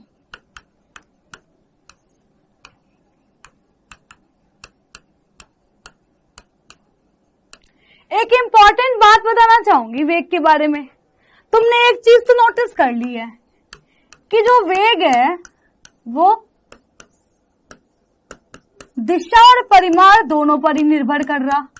भैया तभी तो वेग सदिश राशि लिखवा दूं क्या, यहाँ पे लिख लो, वेग एक सदिश राशि है, वेग एक सदिश राशि है, वेग एक सदिश राशि है, लिख दिया हमने, इसमें तो कोई गलत बात नहीं है, वेग एक सदिश राशि है। अब ध्यान से देखो बच्चों, अब हाँ मैं यहाँ पे एक बहुत इंपॉर्टेंट बात बताने वाली हूं। अगर कोई वस्तु वृत्तीय गति कर रही है, वृत्तीय गति, और मान लो एक समान वृत्तीय गति है,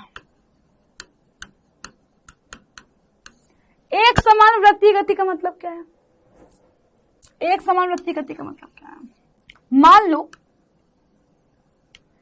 मान लो कि ये हमारा जो है चंद्रमा है। चंद्रमा क्या कर रहा है, पृथ्वी के चारों ओर चक्कर लगाता है कि नहीं लगाता। अब ऐसा तो होगा नहीं कभी चंद्रमा तेज दौड़ने लगेगा कभी स्लो दौड़ेगा, ऐसा तो है नहीं। मान लो लेट्स सपोज कि चंद्रमा चल रहा है 2000 किलोमीटर प्रति घंटे की रफ्तार से, ठीक है। तो अभी 2000 पूरा जो रास्ता तय कर रहा है वो इतनी स्पीड से तय कर रहा है। तो ये बताओ कि जब कोई वस्तु एक समान वृत्तीय गति में होगी तो उसका जो वेग है क्या वो बदलेगा। तो देखो यहां पर जो चंद्रमा है उसकी चाल नहीं बदल रही। चाल क्या है, चाल तो अचर है भाई। अचर मतलब नहीं बदल रही है, नहीं बदल रही, चाल तो नहीं बदल रही है। पर जरा ध्यान से देखो, जब चंद्रमा ऐसे चल रहा है तो वो ऐसे सामने है, जब वो इधर आएगा तो उसकी दिशा इधर होगी, जब वो इधर आएगा तो इसकी दिशा नीचे की ओर होगी, जब वो इधर से चल रहा है। तुम सिंपल दिमाग लगाओ कि तो तुम पार्क में चक्कर लगाते हो तो अगर ध्यान से देखो कि मान लो पार्क है, अब मैं कहाँ देख रही हूँ, मैं ऐसे देख रही हूँ। जब मैं ऐसे तो मैं ऐसे, अभी मैं ऐसे तो ऐसे, फिर मैं ऐसे तो ऐसे, यानी कि मैं हर बार कर रही हूँ अलग अलग दिशा में देख रही हूँ ना। यानी कि बेटा जी भले स्पीड सेम है बट दिशा तो बार बार बदल रही है ना। तो क्या बोलोगे कि जब भी कोई वस्तु एक समान वृत्तीय गति कर रही होगी तो क्या होगा, चाल तो अचर रहेगी बट वेग क्या होगा, वेग चर होगा, वेग बदल रहा होगा। वेग क्या होगा, वेग बदलता है, क्योंकि वृत्तीय गति में क्या हो रही है, दिशा तो हर बार बदल ही रही है। तो याद रखना जब भी कोई वस्तु वृत्तीय गति करेगी तो यार उसका वेग तो हमेशा ही बदल रहा होगा।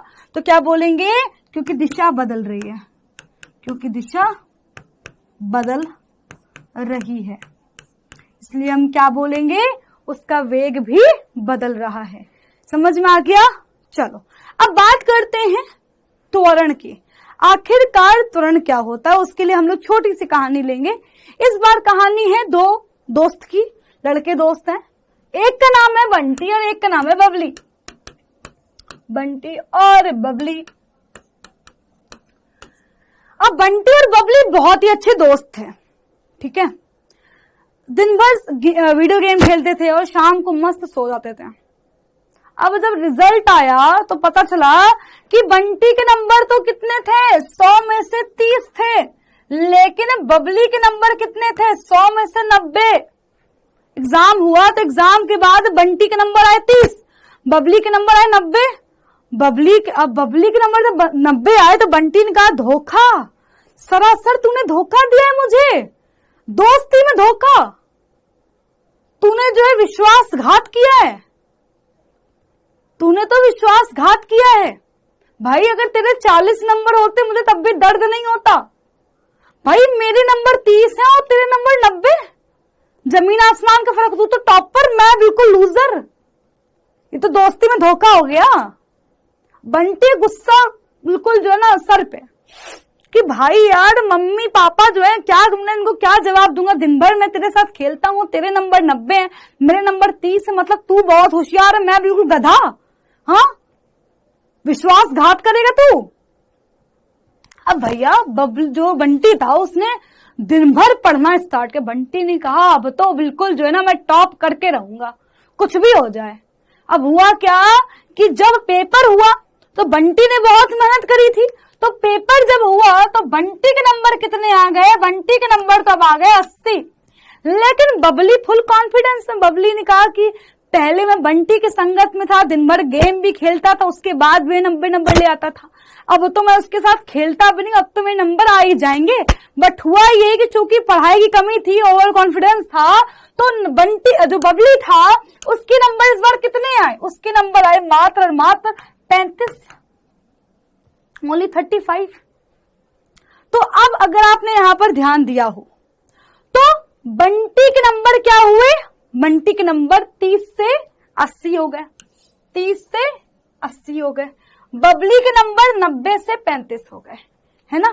तो बेटा जी एक्सलरेशन भी कुछ ऐसा ही होता है ना।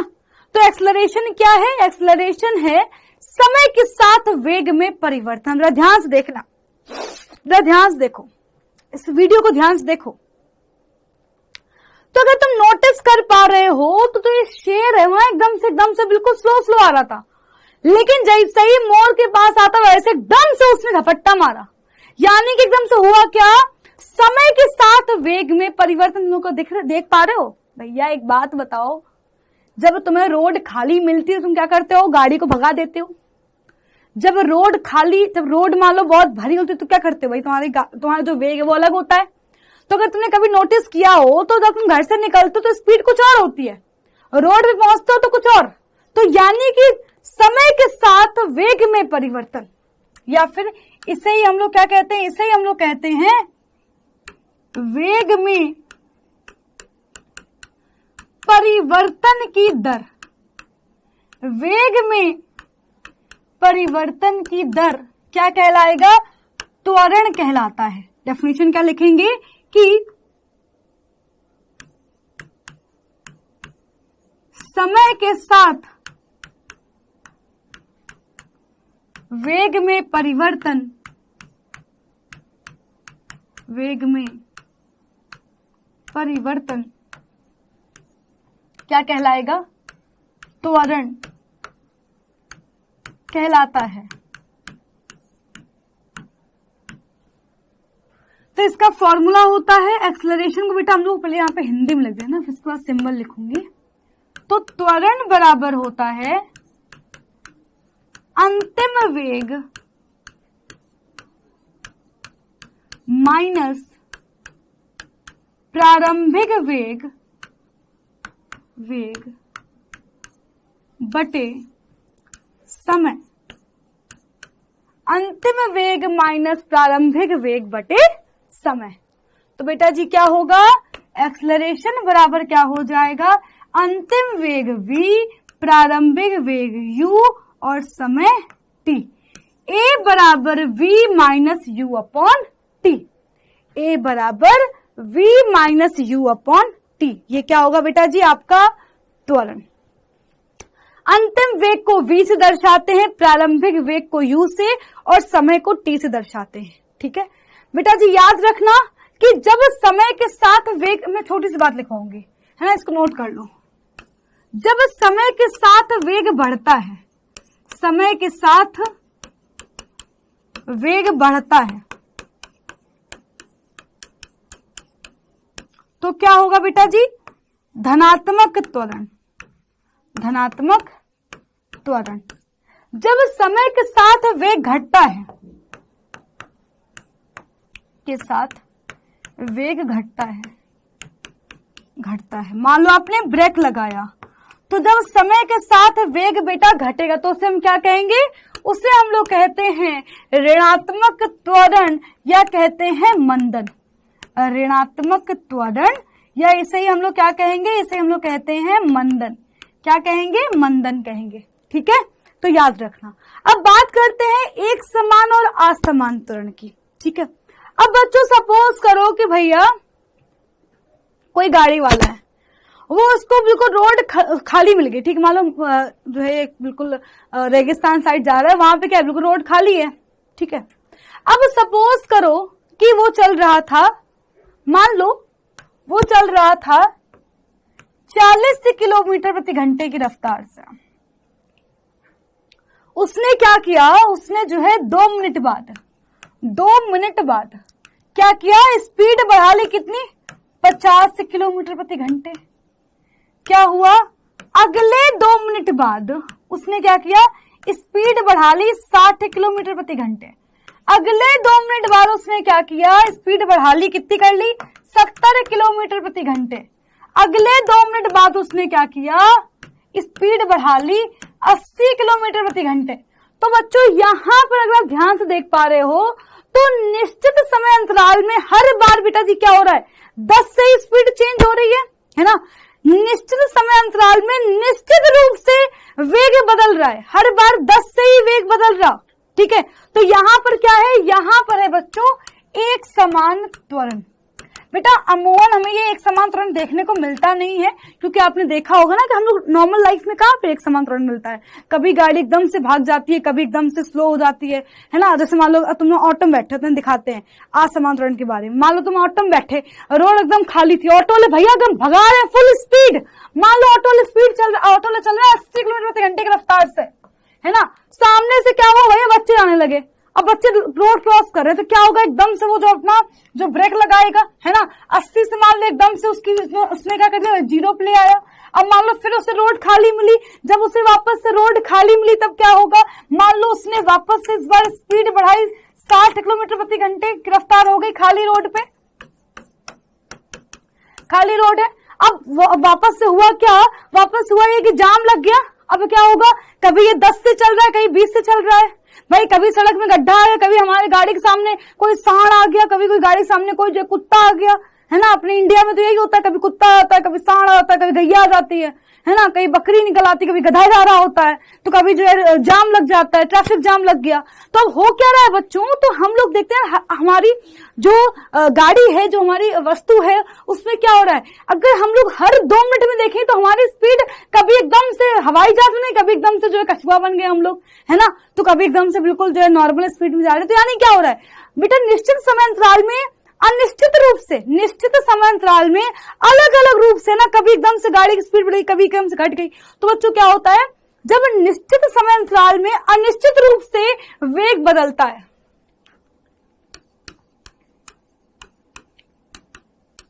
निश्चित समयांतराल में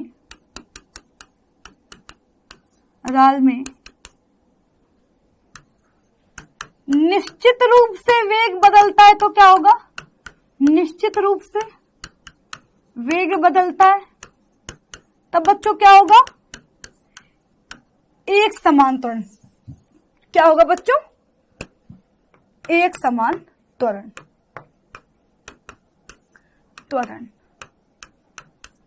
जब निश्चित समयांतराल में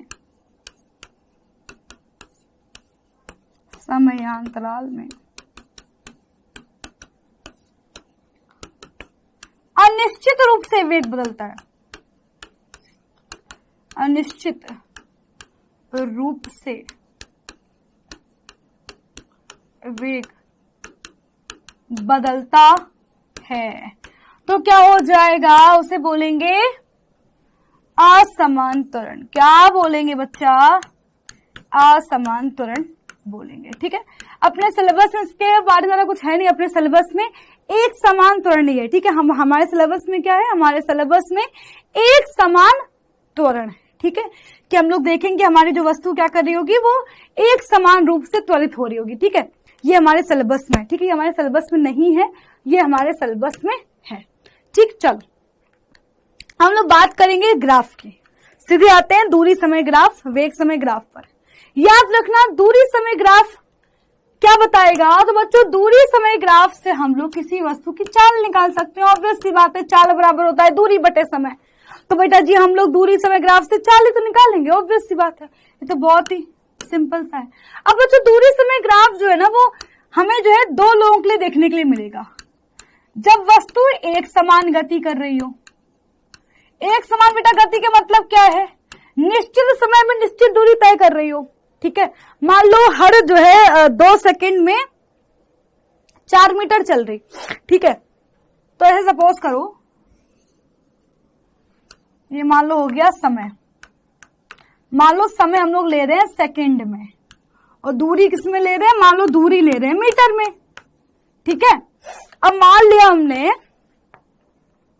कि वस्तु 0 पर थी, हमने मान लो 2 सेकंड बाद देखा, तो हमने 2 सेकंड में देखा कि हमारी जो वस्तु है उसने कितना चल लिया, 4 मीटर चल लिया। दूरी मीटर में ना 4 मीटर चल लिया, दूरी बेटा कितनी तय कर ली, 4 मीटर तय कर ली। अब बेटा जी जो एक समान गति की परिभाषा है वो क्या थी, समान समय अंतराल में समान दूरी। ठीक है, यानी कि हम क्या करेंगे, वापस से 2 सेकंड बाद देखेंगे, तो यानी कि अब टाइम हो चुका है 4 सेकंड। ठीक है, तो हमने क्या देखा कि हमारी जो वस्तु है उसने कितना चल लिया, 8 मीटर चल लिया, है ना। वापस उसने 4 मीटर चल लिया कि नहीं चला, आगे 4 में 4 ऐड हुआ तो 8 मीटर आया ना। यानी कि अगर हम ध्यान से देखें तो 2 4 6 8 10 12 और 14, ठीक है। यहाँ कितना होगा 12 16 4 5 20, ठीक है, इतने ले लो।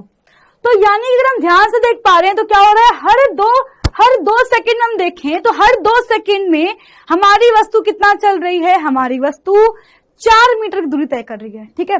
पहले 2 सेकंड में 4 मीटर चली, अगले 4 सेकंड में 8 मीटर, फिर मतलब कि देखो यहाँ पर टाइम देखो ना तुम, टाइम अगर तुम देखो तो ये टाइम कितना है 2 सेकंड, हर 2 सेकंड ये कितना है 2 सेकंड। और अगर तुम यहां से देख पा रहे हो तो हर 2 सेकंड में 4 मीटर, हर 2 सेकंड में 4 मीटर, 12 में से 8 4 ही आएगा ना, है ना। हर 2 सेकंड में 4, हर 2 सेकंड में कितना 4, तो यानी कि क्या कर रही है, समान समय अंतराल में समान दूरी तय कर रही है। एक बार जरा ग्राफ बनाओ, तो हमने इनको मिलाया तो यहां पर ही मिले, यहां पर मिले, यहां पर मिले, यहां पर मिले, यहां पर मिले। तो जब इन सभी बिंदुओं को मिलाएंगे तो बेटा हम क्या देखेंगे, हम देखेंगे हमें ग्राफ कैसा मिल रहा है, एक सीधी रेखा मिल रही है। यहाँ पे हमें ग्राफ कैसा मिलता है, ग्राफ मिलता है एक सीधी रेखा, ठीक है। क्या है मिलती है, हमें एक सीधी रेखा मिलती है ना।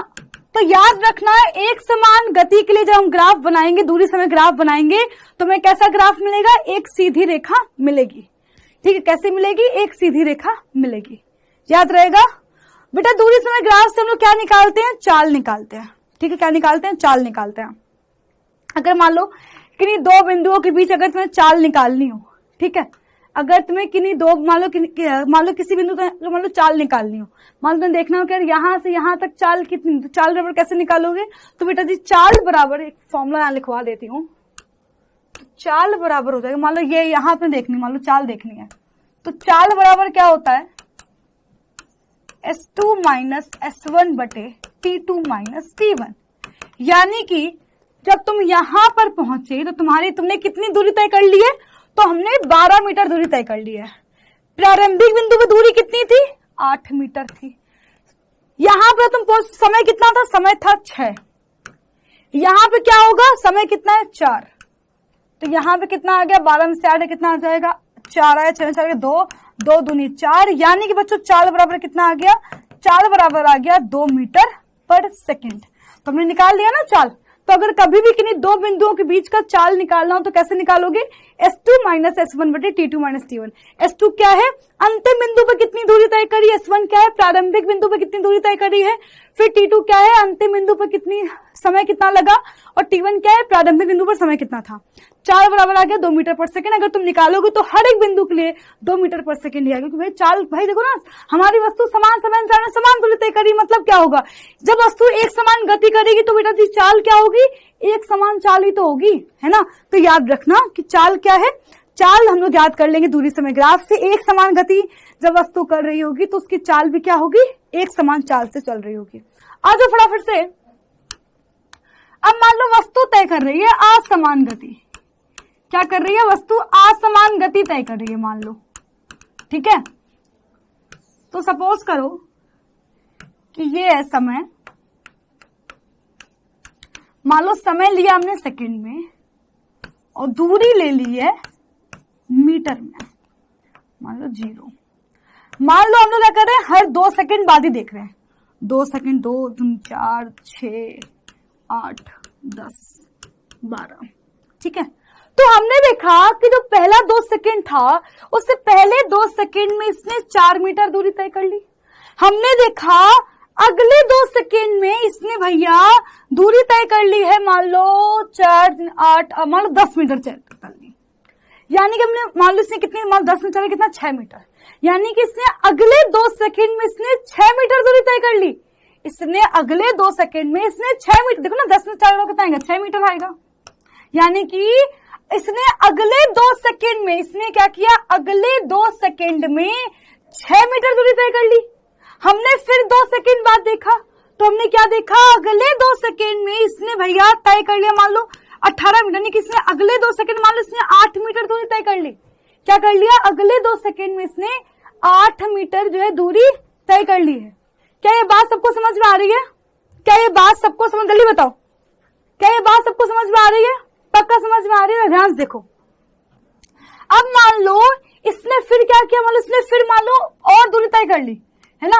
अब मान लो इसने और दूरी तय कर ली है, तो हो क्या रहा, अगर तुम ध्यान से बच्चों देख पा रहे हो तो ये क्या कर रही है, अलग अलग दूरी तय कर रही है ना भाई। ये अलग अलग समय अंतराल में अलग अलग दूरियां तय कर रही है भाई, अलग अलग दूरियां तय कर रही है ना भाई। तो सोचो अगले 2 सेकंड में इसने 10 मतलब ये इतना 6 मीटर चल लिया, ठीक है।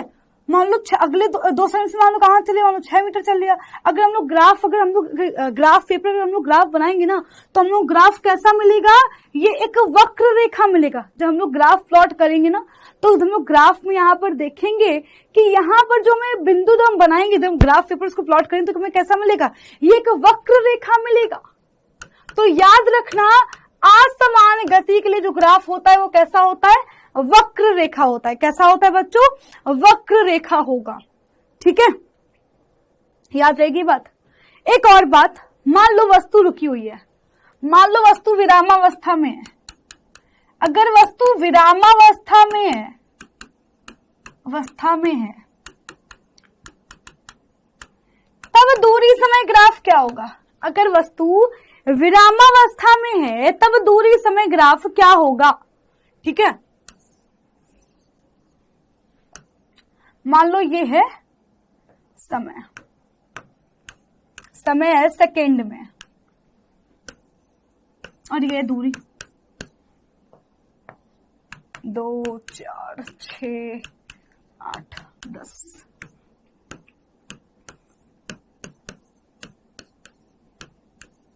मान लो हमने देखा कि जब हमारी जो वस्तु थी वो जो है 16 मीटर दूरी तय कर चुकी थी। हमने 2 सेकंड बाद देखा तब भी उसने 16 मीटर दूरी तय की हुई थी। हमने जो है 2 सेकंड बाद देखा तब भी क्या था, 16 मीटर ही तय था। हमने अगले 2 सेकंड बाद देखा तब भी दूरी 16 मीटर थी। यानी कि क्या हो रहा है, समय तो आगे बढ़ रहा है, बट बच्चों क्या हो रहा है, दूरी नहीं बढ़ रही। तो जब वस्तु, भाई इसका विरामावस्था में है, भैया अगर मैं चलूंगी तो ऑब्वियस सी बात ना, कुछ तो दूरी तय करूंगी। इसका मतलब क्या, वस्तु रुकी हुई है, वस्तु विरामावस्था में। तो जब वस्तु विरामावस्था में होगी तो बच्चों ग्राफ कैसा मिलेगा, ऐसा ग्राफ मिलेगा, है ना। याद रखना बच्चों, ये क्या है, एक्स अक्ष है, तो हम क्या बोलेंगे, एक्स अक्ष के समानांतर ग्राफ मिलेगा, एक्स अक्ष के समानांतर, ठीक है। तो इस बात को याद रखना कि जब वस्तु विरामावस्था में होगी तो हमें ग्राफ कैसा मिलेगा, एक्स अक्ष के समानांतर ग्राफ मिलेगा। अब बात करते हैं एक समान चाल के लिए वेग समय ग्राफ देखते हैं, ठीक है। हम लोग देखने वाले हैं वेग समय ग्राफ। वेग समय ग्राफ किसके लिए, एक समान चाल के लिए, ठीक है। देखो मान लो हमने यहाँ पे समय लिया है घंटे में, 1 घंटा, 2 घंटा, 3 घंटा, 4 घंटा। मान लो इसमें जो वेग है वो क्या है, 10 किलोमीटर प्रति घंटे, 20 किलोमीटर प्रति घंटे, 30 किलोमीटर प्रति घंटे, ऐसे चल रहा है। जब हमने वस्तु को देखा तो हमारी वस्तु जो है वो 40 किलोमीटर प्रति घंटे की रफ्तार से चल रही थी। तो जब हमने वस्तु को देखा था तो हमारी कार 40 किलोमीटर प्रति घंटे की रफ्तार से चल रही थी। हमने 1 घंटे बाद देखा तब भी उसकी स्पीड कितनी थी, 40 थी। हमने 2 घंटे बाद देखा तब भी उसकी स्पीड कितनी थी, 40 थी। हमने 3 घंटे बाद देखा तब भी उसकी स्पीड कितनी थी, 40 थी। हमने जो है 4 घंटे के बाद देखा तब भी क्या हो रहा है, यानी कि एक समान, मतलब कि हम देख रहे हैं कि समय के साथ वेग में कोई परिवर्तन नहीं है। तो बच्चों जब हमारी वस्तु एक समान चाल से गति करती है तो हमें ग्राफ कैसा मिलेगा, तब हमें वेग समय ग्राफ एक्स अक्ष के समानांतर मिलता है। कैसे मिलता है, एक्स अक्ष के समानांतर मिलता है। याद रखना वेग समय ग्राफ की सहायता से हम लोग क्या पता करते हैं बच्चों, त्वरण के बारे में पता चल जाता है। हमें किसके बारे में पता चलता है, वस्तु की का जो त्वरण है उसके बारे में पता चल जाता है। अब जब यहाँ पर अगर तुम देख पा रहे हो तो भाई जब समय के साथ चाल में कोई परिवर्तन है ही नहीं तो बच्चों क्या होगा, इस केस में त्वरण शून्य होगा।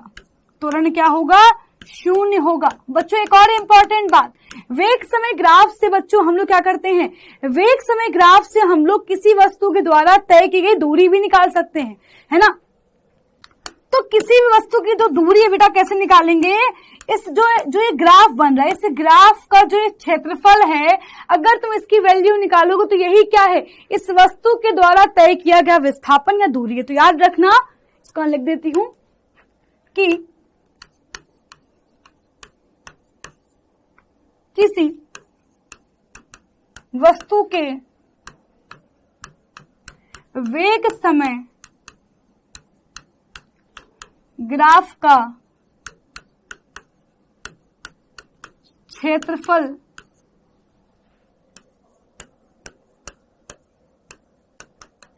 उस वस्तु द्वारा तय की गई विस्थापन को बताता है,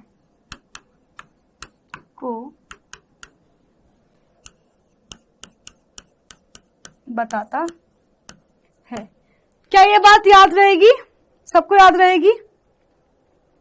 अब मान लो एक समान त्वरित गति, इसका मतलब क्या है कि जो हमारी वस्तु का जो वेग है वो समय के साथ बदल रहा होगा, बट निश्चित रूप से बदल रहा होगा। तो जब वस्तु का जो वेग है वो निश्चित रूप से बदल रहा होता है तब बेटा ग्राफ कैसा आएगा, तब ग्राफ हमें सीधी रेखा मिलेगा। अगर तुम ध्यान से देख पा रहे हो, सपोज करो कि हमारी वस्तु जो थी वो मान लो उसने जो है मान लो 5 घंटे में 5 सेकेंड, यहाँ पे सेकेंड में, मान लो 5 सेकेंड में उसने जो है 10 मीटर पर सेकेंड से उसने रफ्तार पकड़ ली। हमने देखा अगले 5 सेकेंड बाद देखा तो उसका रफ्तार तो कितनी हो गई, वो उसकी रफ्तार बदल के 20 मीटर पर सेकेंड हो गई है। अगले 5 सेकेंड बाद में देखा तो उसकी रफ्तार कितनी होगी, 30। यानी कि बेटा क्या हो रहा है, जो समय के साथ वेग बदल रहा है वो क्या हो रहा है, निश्चित रूप से बदल रहा है।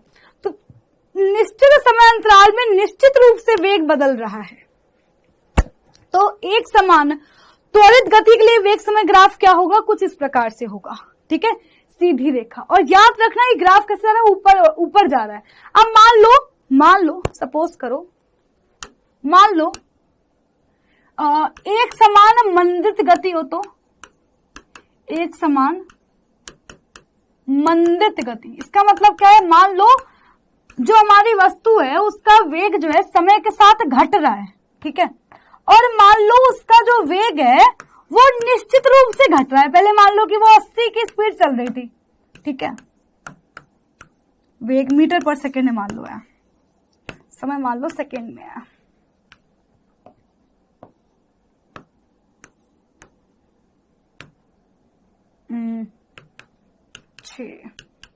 सपोज करो जो उसका वेग है वो क्या हो रहा है, हर सेकंड में, हर जो है 2 सेकंड में क्या हो रहा है, 10 से घट रहा।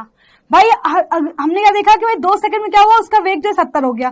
फिर अगले 2 सेकंड में क्या हुआ, उसका वेग जो है वो कितना हो गया, 60 हो गया। अगले में क्या हुआ, उसका भाई वेग क्या होगा, 50 हो गया। तो ग्राफ कैसा बनेगा, तो बच्चों यानी बच्चों ग्राफ कैसा बन जाएगा बेटा, ग्राफ हमें कुछ ऐसा मिलेगा। ग्राफ में कैसा मिलेगा, कुछ ऐसा मिलेगा, ठीक है। तो याद रखना, अगर वस्तु का वेग क्या हो रहा है, समय के साथ घट रहा होता है तो ग्राफ ऐसा सीधी रेखा मिलेगा, बट नीचे की ओर मिलेगा। अगर वस्तु का जो वेग है, मान लो वस्तु का जो वेग है वो समय के साथ बढ़ रहा है, मान लो निश्चित रूप से बढ़ रहा है, तब क्या होगा, हमें ग्राफ कुछ ऐसा मिलेगा, ठीक है। तो याद रखना, असमान त्वरित गति का मतलब क्या है, असमान त्वरित गति पहले भाई मान लो बढ़ा। अब अगर तुम्हें मैं इसको बोलूं, उसको ध्यान दे के बताओ तुम्हें क्या दिख रहा है, तुम कहोगे मैम पहले वेग बढ़ा है फिर घटा है, बढ़ा है फिर घटा है, ठीक है, बढ़ रहा है घट रहा है, बढ़ रहा है घट रहा है। तो आपको याद रखना है, आपको इतना याद रखना है कि वेग समय ग्राफ बोल दिया, चाल समय ग्राफ बोल दिया, तो आपको 4 बातें याद रखनी है। कैसे 4 बातें, अगर एक समान चाल तो ग्राफ कैसा बनेगा, तो ग्राफ बनेगा ऐसा। मान लो अगर जो है एक समान रूप से मान लो त्वरित गति है, एक समान त्वरित गति मतलब कि मान लो समय के साथ वेग बढ़ रहा है और निश्चित रूप से बढ़ रहा है, तो ग्राफ ऐसे। मान लो वेग घट रहा है और निश्चित रूप से घट रहा है, एक समान मंदित गति है, मान लो मंदित गति, तब बेटा ग्राफ कैसा मिलेगा आपको, तब ग्राफ मिलेगा ऐसे। इस बात को ध्यान रखना है, ठीक है। जरा इस क्वेश्चन को ध्यान से करेंगे। अब क्वेश्चन कह रहा है ये बताओ, आपके पास 4 स्थितियां हैं, किस स्थिति में चाल अचर है, चाल अचर मतलब कि चाल नहीं बदल रही है, किस स्थिति में चाल घट रही है, किस स्थिति में चाल बढ़ रही है, और चौथी स्थिति क्या दर्शाती है। तो किस स्थिति में चाल अचर है मतलब चाल कब नहीं बदल रही है, तो जो ए वाला ग्राफ को ध्यान से देखो तो चाल बदल ही नहीं है, 10 मीटर पर सेकेंड से ही चल रही, तो हम क्या बोलेंगे ए वाला जो है उसमें क्या हो रही है, चाल अचर है, बदल नहीं रही है। किस स्थिति में चाल घट रही है तो ध्यान से देखो, सी वाले को ध्यान से देखो, चाल घट रही है ना, ऊपर से नीचे आ रहे हैं, तो क्या बोलेंगे सी वाले में क्या हो रहा है, चाल घट रही है। किस स्थिति में चाल बढ़ रही है, देखो ऊपर जा रहा है ग्राफ, है ना, एक समान रूप से ऊपर, याद रखना हमारे सिलेबस में एक समान त्वरित गति है, मतलब कि जो चाल है, जो वेग है, वो एक निश्चित रूप से निश्चित समांतराल में एक समान रूप से बढ़ रहा होगा। ठीक है, ऐसा होगा 10, 20, 30, 40 ऐसे, है ना, ऐसा नहीं कि भाई 10 से एकदम 60 हो गया, फिर 60 से एकदम 80, ऐसा नहीं होगा। किसमें, बी में। चौथी स्थिति क्या बता रही है, चौथी स्थिति ये बता रही है कि स्टार्टिंग के जो 5 सेकेंड है उस 5 सेकेंड में चाल बढ़ी है, जो बीच के जो 10 में से 5 रखना है 5, बीच के जो 5 सेकेंड है उसमें क्या है, चाल अचर रही है, यानी कि वस्तु ने एक समान चाल से चला है। इसके बाद जो अगले अंतिम जो 5 सेकेंड उसमें क्या है, वस्तु की चाल घटी, तो लिख लेते हैं प्रारंभिक 5 सेकेंड में वस्तु की चाल एक समान रूप से बढ़ रही है और रूप से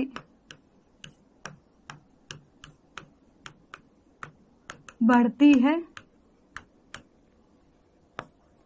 मध्य के 5 सेकेंड में चाल अचर है तथा अंतिम 5 सेकेंड में चाल एक समान रूप से घटती है। क्या हो रही है, घटती है। क्या ये बात सबको समझ में आ रही है, बस इतनी बातें याद रखनी है। ठीक है, अब बात कर लेते हैं गति के समीकरणों की। तो हमारे पास बेटा 3 समीकरण है। ठीक है, पहला समीकरण क्या है, v बराबर u प्लस एटी, और याद रखना है तीनों ही समीकरण किसके लिए हैं, एक समान त्वरण के, यानी कि वस्तु में क्या कर रही है, एक समान रूप से अपना वेग बढ़ा रही है। तीनों ही समीकरण किसके लिए वैलिड है, एक समान त्वरण के। जब वस्तु में एक समान त्वरण होगा तभी ये समीकरण वैलिड है। पहला समीकरण क्या है, v बराबर u प्लस एटी। गति का दूसरा समीकरण क्या है, s बराबर u t plus half a t square. गति का तीसरा समीकरण क्या है, तो ये है v स्क्वायर बराबर u स्क्वायर प्लस 2as, जहां पर v है अंतिम वेग, u है वस्तु का प्रारंभिक वेग,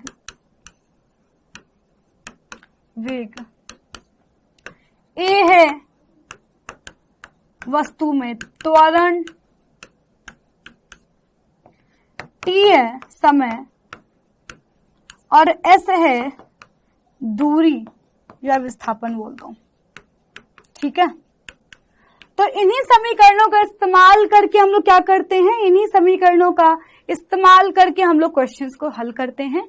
तो क्वेश्चंस की प्रैक्टिस हम लोग करेंगे आगे। तो बच्चों आई होप कि आपको सारी बातें समझ में आ गई होंगी। तो हमने आज के इस लेक्चर में ऑलमोस्ट सारी चीजें हमने कवर कर ली हैं। गति के समीकरण को भी हमने सीख लिया है। हाँ, इसकी प्रूविंग यहाँ पर नहीं देखी है। ठीक है, क्योंकि इसमें हम लोगों को सिर्फ और सिर्फ सारे कॉन्सेप्ट कवर करने, तो हम लोगों ने सारे कॉन्सेप्ट इस 1.5 घंटे में आपको सारे के सारे कॉन्सेप्ट रिवाइज हो गए होंगे। तो पूरा पहला चैप्टर आपका कंप्लीट हो चुका है। ठीक है, तो बच्चों आई होप आपको सारी बातें समझ में आई होंगी। तो बच्चों मिलते हैं आपसे अपनी अगली क्लास में, तब तक के लिए बाय बाय, टेक केयर, ख्याल रखिए अपना, बाय बाय।